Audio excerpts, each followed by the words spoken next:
Thank you for the opportunity to speak and to be invited. It's a beautiful day here in Vancouver, and it's a pleasure to speak after Yoni. I hadn't heard him speak before, but I can tell we're going to be very good friends already. I pretty much agree with everything he said, except for his comments about the food frequency questionnaire, and we can do a little nutritional epi after the session. But I think the comments were spot on, and actually are going to really a nice segue into a lot of what I'm going to say, which is going to be very similar. So they gave me 3 disclosure slides that I was supposed to present. Everybody else seems to have 1. But so I have received honoraria for coming to meetings like this from various companies, and I do consult with Food Minds and Nutrition Impact and Unilever to give them scientific advice. I don't receive any grant support funding from industry or speakers bureaus or stock fees or anything like that. And for this talk, there's no commercial support. I'm supposed to have this slide too, that my comments in science are presented on the best available evidence, and all the research is based on nonprofit funding. So this is the sort of conventional wisdom, I think, that we've arrived at in the last couple of decades about how diet influences obesity, basically just calories in, calories out. That energy out in terms of physical activity and energy in leads to adiposity, and this leads to type 2 diabetes. And this idea is really, really pervasive. Calorie menu labeling is the extension of this idea, that you can just look at the menu board and just pick the calories and pick items from the calories. That whole fat milk is worse than low fat milk because whole fat milk has more calories. That calorie-rich foods, I think even in the wonderful Ontario Healthy Kids report, it says that there should be a limitation on high-calorie foods marketed to kids. So this is really the current conventional wisdom, is just calories. And so as a cardiologist, I think if you look at the research for risk of heart disease and stroke, certainly diet quality is much, much more important than diet quantity. It's much, much more important that the type of the diet you eat, whatever your weight is, whatever your physical activity, than the overall quantity of calories. And I said, this can't also be false for obesity. It can't just be calories in and calories out. This doesn't make sense. So if we wanted to add anything to this in terms of the current conventional wisdom, is that energy in is mostly influenced by total fat or energy density, and you see a lot of things right about energy-dense foods, which is really a code for total fat. And so really fat is kind of the villain in terms of calories, and in terms of diabetes, the main villain has been saturated fat. And so I think this is really a gross oversimplification of the real picture, and this is what I'm going to try to show you. And so I think that this is, a better picture. I think we still have a ways to go. We're probably at least 20 years behind diet and cardiovascular disease in terms of understanding diet and obesity, but I think we're on the path. And so I think, sure, of course, energy in and energy out matters, but what affects energy in is not total energy or just counting calories or energy density even. It's again foods and dietary patterns, as Yoni said. And I think carbohydrate quality, and it's hard to define, and I'll try to define it, is one of the key aspects of that. Intake of whole foods, nuts, fruits, vegetables, dairy, meats, fats and oils, and of course overall dietary patterns. But what's very interesting if we want to talk about obesity and metabolic risk is that independent of your obesity, those same patterns are very important for the metabolic consequences of obesity. So you can be overweight and be metabolically more healthy or overweight and metabolically less healthy depending on your actual diet. So there's an independent effect of diet quality on metabolic risk. And then what's very interesting, I think there's growing evidence, certainly evidence from animal studies and experimental studies, but even some growing evidence from observational studies in humans and some limited short-term trials, that diet quality independent of calories, if you control for calories, diet quality affects visceral adiposity specifically, that certain foods, certain nutrients actually increase liver production of fat, de novo lipogenesis, and increase liver steatosis. Alcohol is sort of an obvious thing that does that. Fructose, at least does that in experimental models. Trans fat seems to do that. And so there seems to be this independent effect even of calories and metabolic risk. And then finally, I think there's really interesting animal experimental evidence and 2 human trials now that show that diet quality, again, with a fixed rate of calories, actually affects your energy expenditure. It affects your metabolic rate. And, the research is still early. How big this effect is unclear. But I'll show you one study that suggests this could theoretically be a potentially big effect. So diet quality is really, really key here, not just talking about calories. And so I'll just show you some slides about why we can't just think about calories or even fat. This is an observational study published a decade ago now among 17,000 men that were followed, and they looked at the percentage energy change in intake of different fats, and there really was no relationship with gain in waist circumference for total fat, saturated fat, monounsaturated fat, or polyunsaturated fat. But trans fat, interestingly, was much more associated with weight gain. It's an observational study. It could be confounded. It was one study, so it's interesting. But a second report among 41,000 women found very, very similar findings, almost exactly the same findings for trans fat. And what's interesting now is this hasn't been tested in there's no large, long-scale human trials of trans fat, but this has been tested in non-human primates in green monkeys. And when you give green monkeys calorie-controlled diets with trans fat versus regular vegetable oils, they gain more weight, even under calorie-controlled conditions, and they gain more visceral adiposity. And as I said, experimental evidence indicates that trans fats activate de novo lipogenesis in the liver and cause hepatic steatosis. So this could actually be causal. But clearly, total fat is not in the picture. And if we look, that was looking at weight gain.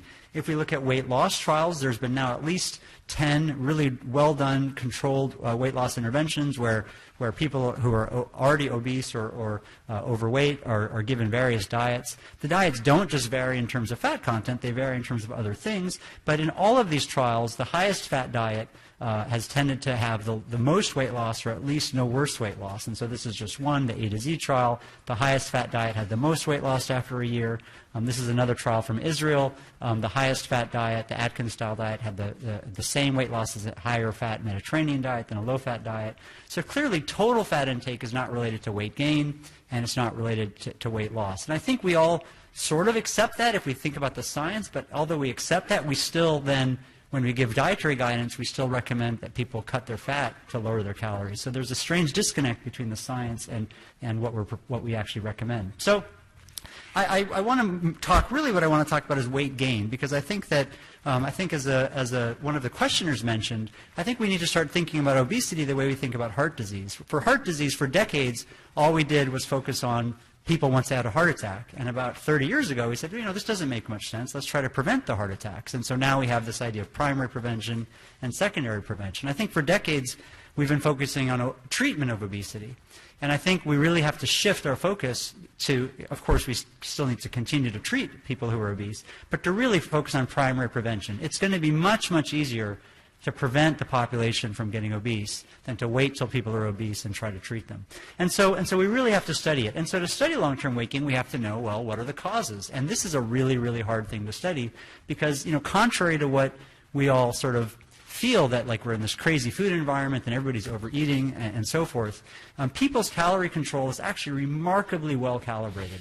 It's really hard for most of us to actually gain a lot of weight if we're remotely paying attention, because the average person doesn't gain that much weight. It's about 1 pound a year is sort of the average weight gain in the population. Think about how small of a difference that is with all the things we do, with all of the different ways we change our diets. One day we have a huge lunch, the next day we have a huge dinner. Some days we don't eat, some days we worry about what we eat, some days we don't. At the end of the year, our weight's almost the same every time on average. It's really incredible how well we calibrate our diets. And that's been shown experimentally. If you overfeed people, some people, most people, not all people, but most people will then the next day naturally eat less and so forth. So we really actually control pretty well. So to detect 1 pound a year is very small, but this is clinically, of course, what's happening. This is the underlying driver of the obesity epidemic. 1 pound a year in the whole population over time adds up. So it makes it really difficult for us to study, and I think that this will never be studied in a long-term randomized trial. We'll never be able to get the power and compliance to really in a long-term trial understand long-term weight gain in a regular population because it's just too small. So we really need to think about how other ways to study this, and short-term weight loss trials may not actually be informative for long-term weight gain, right? It may be completely different. What's good or bad for losing 15% of your body weight in 6 months might be completely different from what causes you to gain 5 pounds in 5 years. So how should we study this? Well, I think that it's very important, and we've seen this in our cohorts, to study this if we want to do it in a prospective observational design, which I think is the only practical way to do this. It's really important to think about changes in lifestyle for several reasons. So first, what you're doing right now is less relevant for long-term weight gain than what you're going to do and how you're going to change your behavior. So the first is this idea of reverse causation, which the chocolate study that was mentioned. Yoni, was that a cross-sectional study or prospective study? I'm guessing it was cross-sectional, the letter. I'm guessing it was just cross-sectional, right? You just take people a snapshot in time. So the huge problem with the cross-sectional, of course, is reverse causation, right? Somebody who's overweight is not eating chocolate. Someone who's underweight is okay with chocolate. And we've seen this with diet soda. If you do cross-sectional analyses, diet soda is consistently linked to greater weight, right? People who are more overweight or obese drink more diet soda. That's reverse causation. So current lifestyle is difficult because of that bias. But it's also physiologically, biologically, not really the relevant construct, because modeling studies, animal studies, lots of studies have shown that if you change a lifestyle behavior, any lifestyle behavior, you don't continuously change your weight. You change your weight for a fixed amount of time, a pretty big change in the first 3 months, a little bit less change in the next 3 months. Within a year, you're pretty much gotten your maximal weight change if you don't change anything else. And so really, we get into a new steady state. If you start exercising 15 minutes more a day now, every day, you will lose a little bit of, and you don't change anything else in your life, you will lose a little bit of weight for a fixed amount of time, and then you'll get into a new steady state. So when you study somebody's current lifestyle and current weight trajectory, they're in a steady state. So you really have to look at change. And so I think that's really important. When we look at observational studies of weight gain, most studies just have baseline intake of foods and subsequent weight gain, and that's a very flawed approach. And so what we did is we took 3 different cohorts that were independent studies that had been recruited individuals from across the United States, the Nurses' Health Study, the Health Professionals Follow-Up Study, and the Nurses' Health Study 2. There are some great advantages to these 3 cohorts. One is that diet has been assessed and other lifestyle has been assessed repeatedly. So we could actually look at change. And so I'm going to show you findings for looking at change in lifestyle every 4 years. And the second thing that was a strength was that they're very different well, not very different, but they're different cohorts in that the Nurses' Health Study is middle-aged and older women, the Health Professional Study is middle-aged and older men, and the Nurses' Health Study is much younger women, sort of around age 30. So very, different sexes, different ages. And we could look at how change in diet and change in lifestyle related to weight. And I will tell you that we didn't publish this, although one of my trainees is working on a paper. We've looked methodologically what happens if you look at baseline diet and change in weight every 4 years. And you get very paradoxical, biased, flawed, strange findings, like potato chips are associated and ice cream is associated with less weight gain and other things. So really the change is really what's crucial. So I'm going to show you the main findings of this analysis and explain to you what we did, spend a little bit of time on this slide.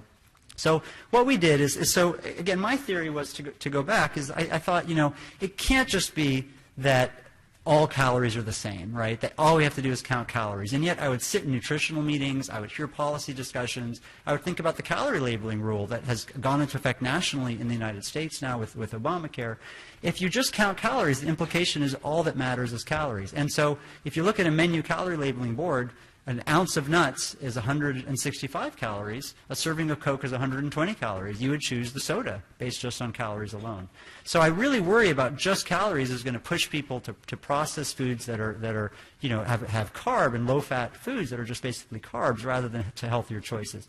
So I said it can't just be that all calories are the same. So we looked at change in foods. I don't think I have a separate pointer, but I guess I have this laser pointer. So we looked at that all of these different foods, and we looked at the weight change associated with an increased intake of each of these foods. Some people decrease their intake, and so if they decrease their intake, you could just flip the effect estimate. But we modeled this for increased intake of all of these foods. And we looked at the weight change every 4 years, and the weight change is subtle. This is every 4 years in pounds, not in kilograms, with apologies.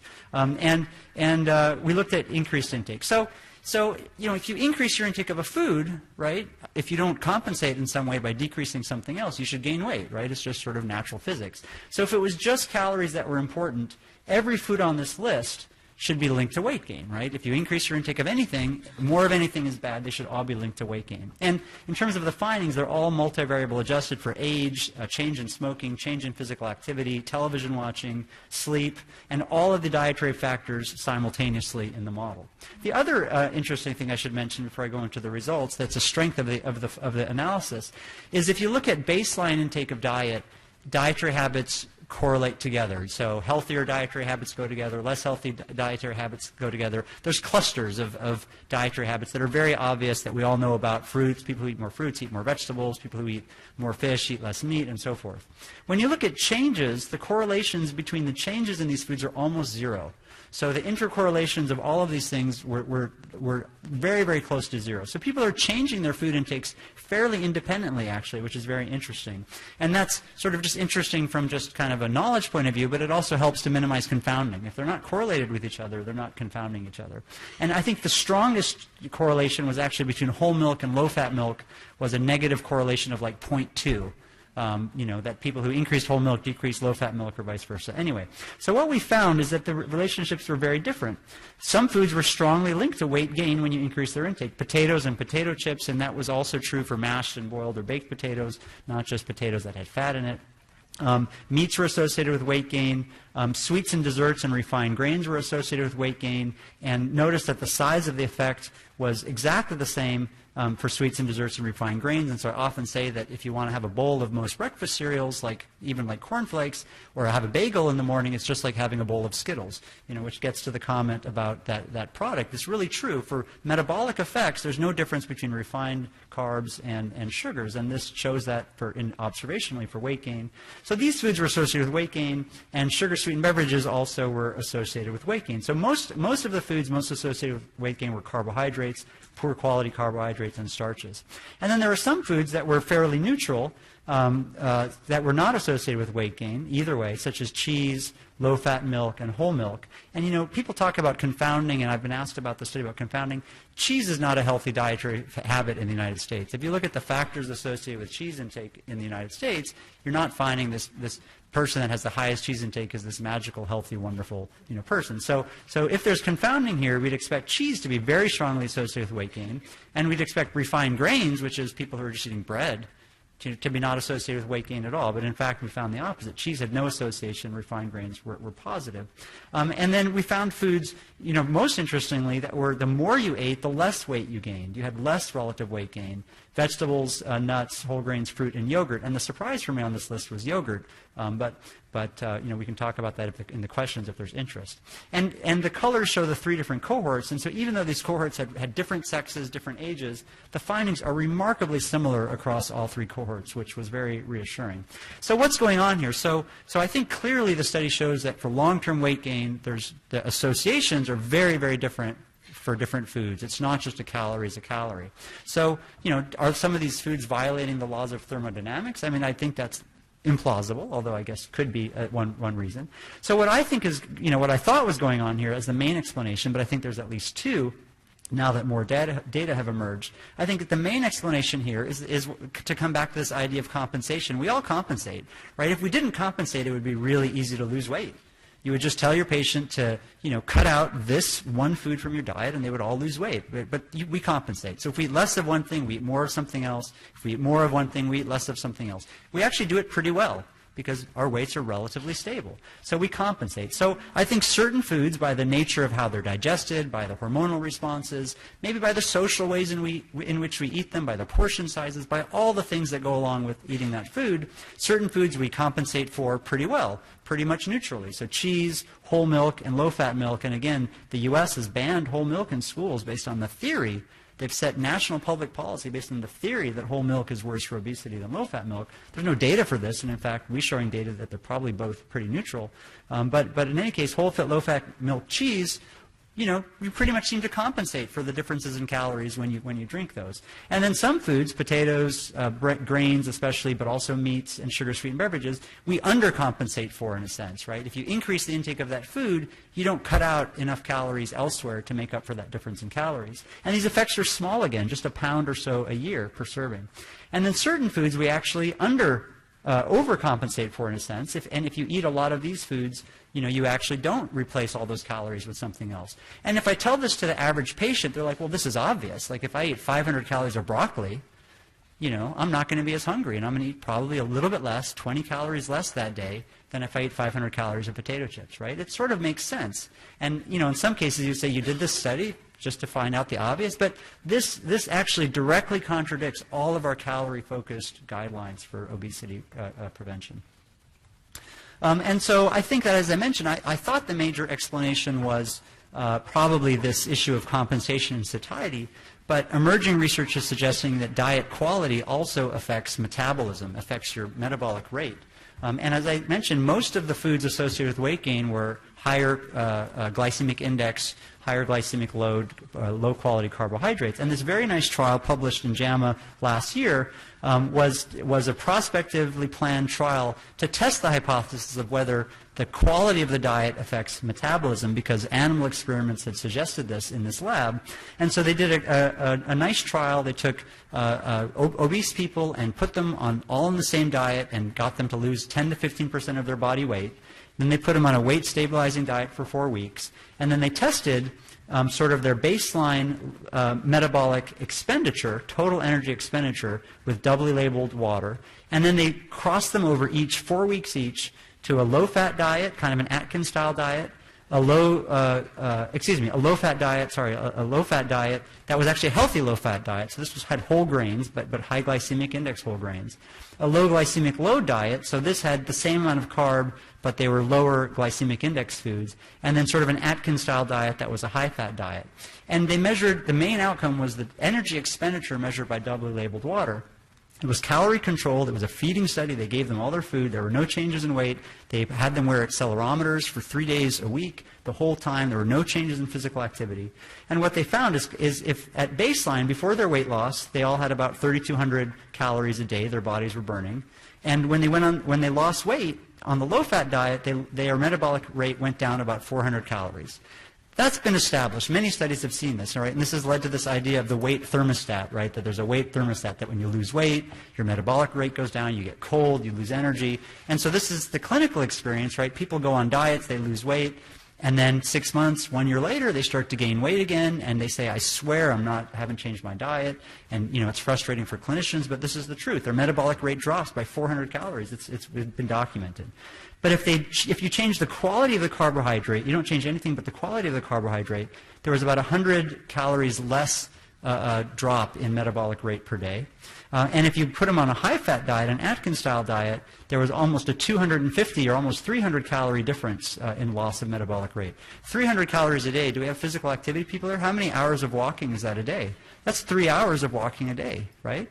So we're talking about just changing the quality of your carbohydrates in your diet, quality and quantity, changing the metabolism after weight loss by 300 calories a day. So this is only a 4-week study, so I think there should be plans to see if this holds out long term. But this could be a paradigm-changing result. This could be the research paper of the decade, in my view, if this holds out to be true, that metabolism is so strongly affected by diet quality.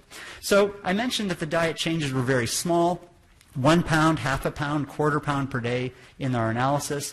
But so we said, well, what happens if you put everything together? So if you put the 20 dietary changes together and you compared people who had kind of the worst changes up here to the best changes in their diet over time, you found that the difference in weight, again, very consistent across the cohorts by deciles of dietary change compared to the reference group that had kind of the best changes in their diet, was about 4 to 5 pounds every 4 years. And that's the average weight gain in these cohorts. So pretty much the average weight gain could be explained mostly by the extremes of these changes in diet.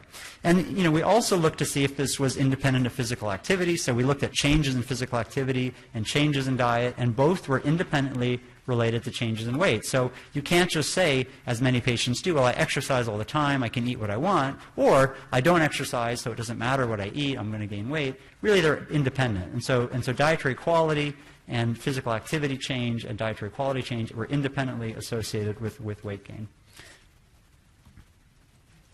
And so I've talked about carbohydrate quality a little bit. I'm running out of time, unfortunately. I had several more slides I wanted to show.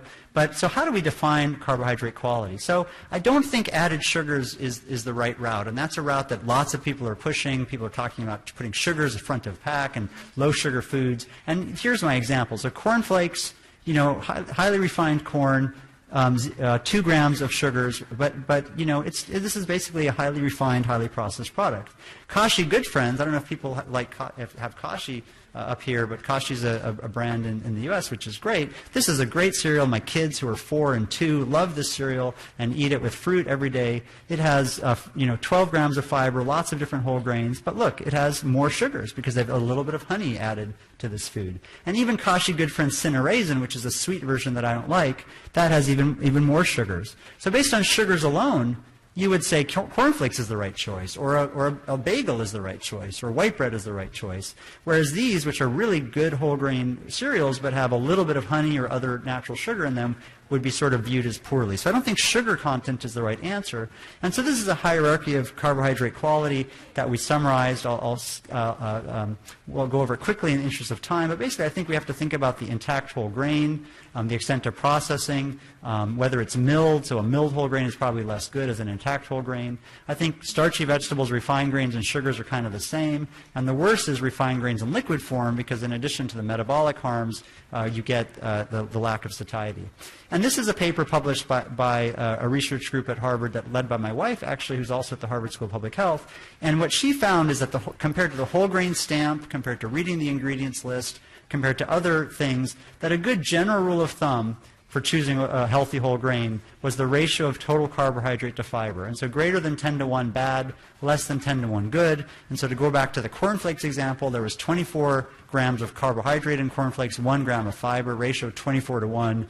Not a good choice. The Kashi, it was about 40 grams of carb and 14 grams of fiber, so the ratio like 3 to 1, a really amazing choice. And this actually works pretty well. It's not perfect, and industry could game it, but right now it actually works pretty well. If you go look at products and look at the grams of carbohydrate to fiber, it helps. And chocolate, dark chocolate, actually meets the ratio.